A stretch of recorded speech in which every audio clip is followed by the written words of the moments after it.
Kopi penulis. Jadi penulis kalau nggak ngopi sama pisang goreng dibuatkan istri lebih afdol, karena saya nggak. Nah, saya akan berbicara tentang literasi digital. Yuk. Sketsa fenomena hidup kita, literasi digital dan penulis. Ini kopinya dari Ulil kecil. Ya, dari Lembang, ternyata dari Untung. Asep Untung Soekarno. Kopi nih, kopinya enak. Oke. Saya umurnya sudah 57 tahun Agustus ini. Dan saya bersyukur, beruntung karena mengalami era sekarang, era digital.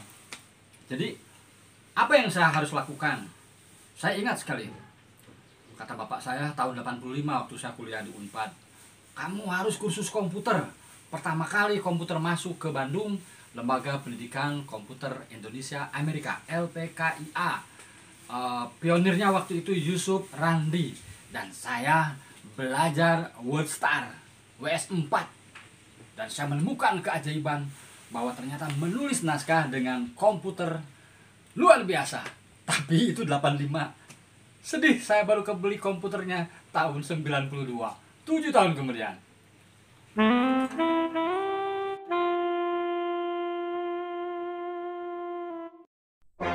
Kembali ke literasi digital. Tadi saya cerita tahun 85 mengenal. Lalu tahun 92 saya baru kebeli komputer.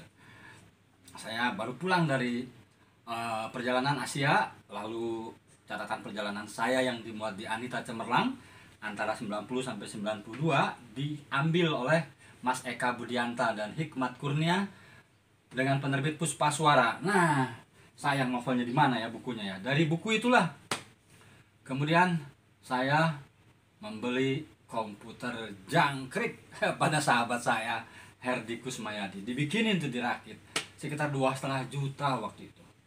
Dan tahun 92 itu mulailah saya masuk ke era digital, menulis naskah, skenario TV, novel, esai, apa saja dengan komputer tahun 92. Saya waktu itu freelance ya, baru mengundurkan diri dari Gramedia.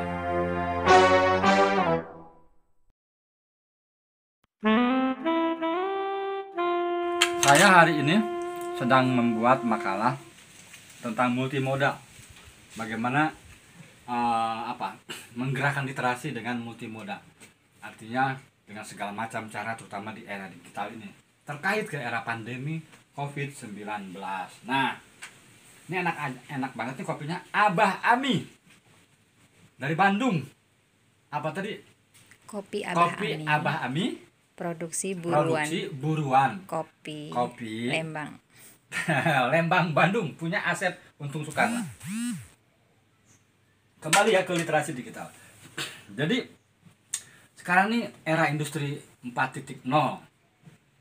Kata Taufik Ismail, saya ingat sekali. Kita ini, kata Pak Taufik, generasi canggung. Maksudnya generasi canggung ketika kita mencoba beradaptasi dengan era digital ini. Saya ingat sekali tahun 2000 di Banten, ya tahun 2000 di Banten, baru ada yang namanya Banten Cyber. Jadi ada warnet. Waduh, rumah saya di batas kota di Kampung Cilowang ini. Saya ingat sekali harus mengirim naskah Al-Bahri novel. Ditunggu sore itu oleh Halvino Berry, waktu itu penerbitnya Asamil. Saya naik becak ke Banten Cyber, kirim email, lalu balik ke rumah. Waktu itu udah punya handphone ya, SMS. Dikasih tahu, kok naskahnya belum nyampe sih? Loh, kata saya tadi udah ngirim. Ternyata lupa attachment. Jadi saya lupa ngirim, naskah dikirim, tapi tidak saya attachment. Lalu saya balik lagi ke Banten Cyber. Lalu saya kirim, dan ternyata nyampe.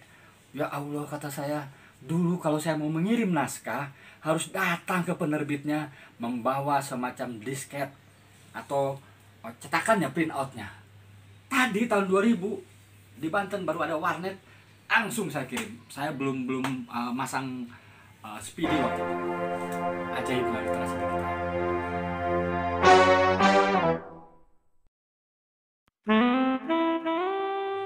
Enak banget ya perpaduan pisang goreng sama kopi. Nah, tadi tahun 2000 saya udah punya email namanya golagong@hotmail.com.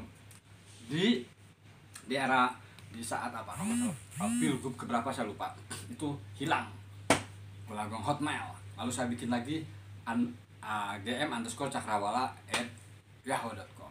Tadi Hotmail. Nah,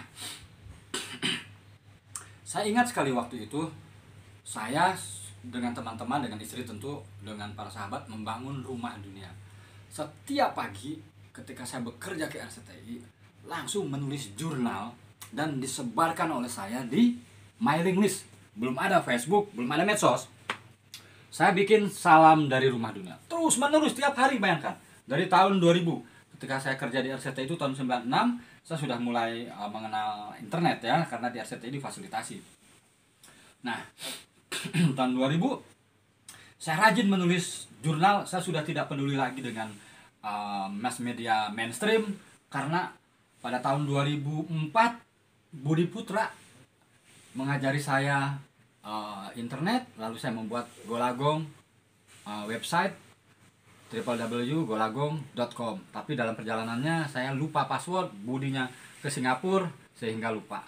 Nah, yang paling menarik, era digital, Rumah Dunia, Noval Y. Ramsis dan Andre Birowo membuatkan kami portal atau website www.rumahdunia.net dari tahun 2004 sampai 2009 kalau nggak salah. Setelah itu ya taib.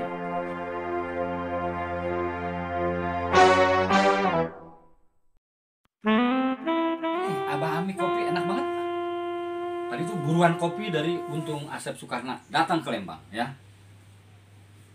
Nah, cerita soal apa tadi? Digital ya, medsos.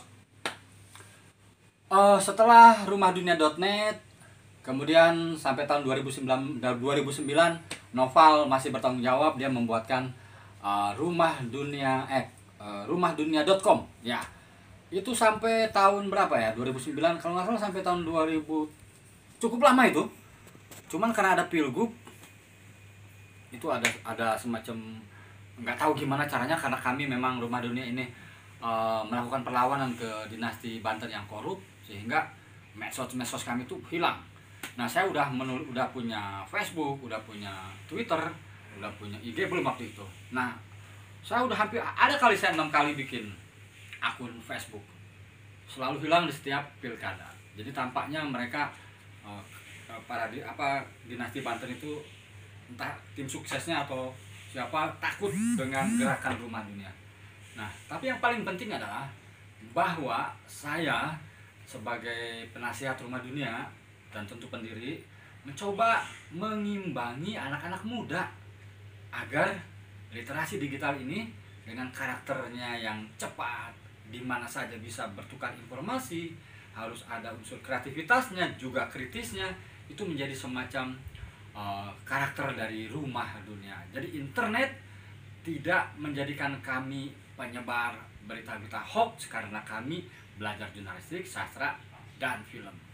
Justru kompetensi ini dengan adanya literasi digital menjadi lebih masif dan akselerasinya menjadi lebih cepat.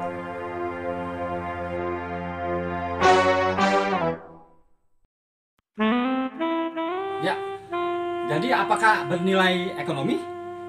Nah, di era 2000 berapa ya, 2017 ke sini tiba-tiba booming YouTube.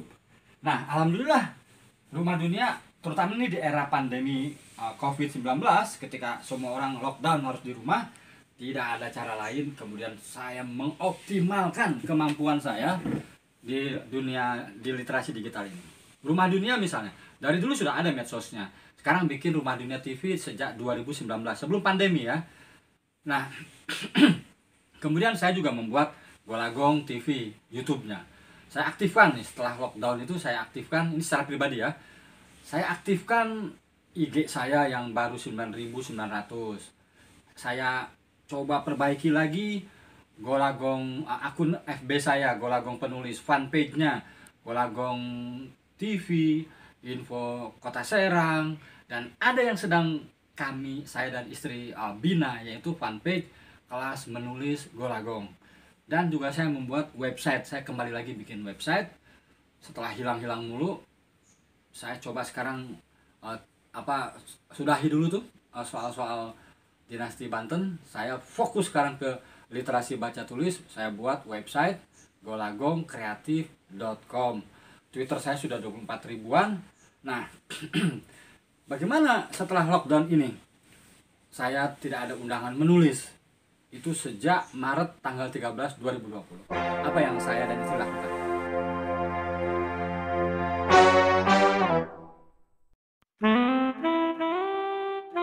Ya, apa yang saya dan istri lakukan? Tiasa Tangka yang sekarang jadi kameramen. Pada akhirnya Allah itu memberikan solusi memang di saat-saat kita kritis. Allah Subhanahu wa Ta'ala tidak akan memberikan beban yang lebih berat dari pundak kita. Nah, saya berembuk sama istri ketika 13 Maret pulang dari Pontianak. Kemudian 4 kegiatan saya yang honornya lumayan dibatalkan. Saya masih ada tabungan lah untuk, kalau nggak salah sampai bulan Juli lah, masih ada tabungan, berarti sekitar 3 bulan. Saya isi dengan menulis novel, judulnya Lelaki di Tanah Perawat. Lalu saya menyesuaikan, sudah tidak lagi berpikir mainstream. Saya serahkan ke platform digital www.storyal.co. Novel terbaru saya sudah tayang di sana. Kemudian saya dan Tias mulai menata tadi itu ya, bikin website Golagong Kreatif. Pada bulan Juni setelah selesai menulis novel tadi, kami merilis Kelas Menulis Golagong. Yang biasanya saya anti online, sekarang saya beradaptasi Kelas Menulis Golagong secara online. Esai, cerpen, dan novel bestseller. 5 Juni saya luncurkan. Tias di sales marketingnya, saya menjadi mentornya. Kadang-kadang Tias juga bantu saya jadi mentornya. Nah, alhamdulillah membludak. Sampai bulan Juni penuh, Juli penuh, alhamdulillah Agustus penuh, sampai September.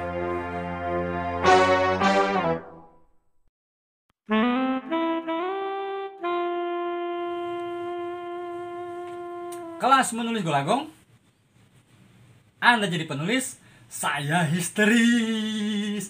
Itu dia tagline-nya. Nah, insya Allah metode pembelajarannya tentu interaktif dan tidak memakai Zoom, tapi grup WhatsApp. Kenapa? Supaya fokus. Jadi saya fast respon, saya cepat merespon. Kelasnya juga tidak banyak. Kalau novel 10 orang maksimal. Kalau esai dan cerpen dibatasi 20 orang, 25 orang. Nah, kelas novel bestseller, saya bantu si peserta ini sudah angkatan ke-8. Saya bantu sampai membuat draft pertama novel. Insya Allah aplikatif. Saya dampingi. Sekarang September dibuka 6 pertemuan, biayanya 1 juta. Insya Allah sekali pertemuan 2 jam, 6 pertemuan jadi 12 jam. Insya Allah di ujung pertemuan para peserta bisa menulis draft pertama novel, ya. Cerpen dan esai sudah terbukti, udah belasan angkatan. Ada yang sudah bikin antologi cerpennya. Kalau esai sedang merancang buku antologi esai. Nah, segera daftar ke Tias Tatangka di 0819 06 31 007 atau klik www.golagongkreatif.com. Info tentang kelas menulis Golagong. Anda histeris, Anda jadi penulis, saya histeris, komplit di sana.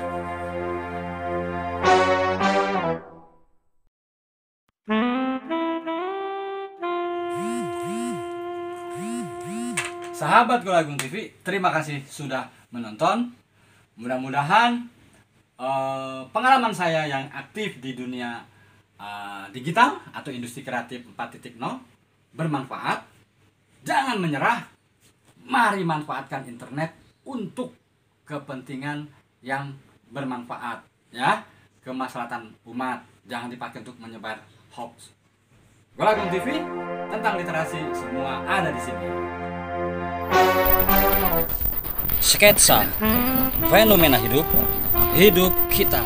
Segala hal tentang fenomena ada di Golagung TV. Tentang literasi semua ada di sini.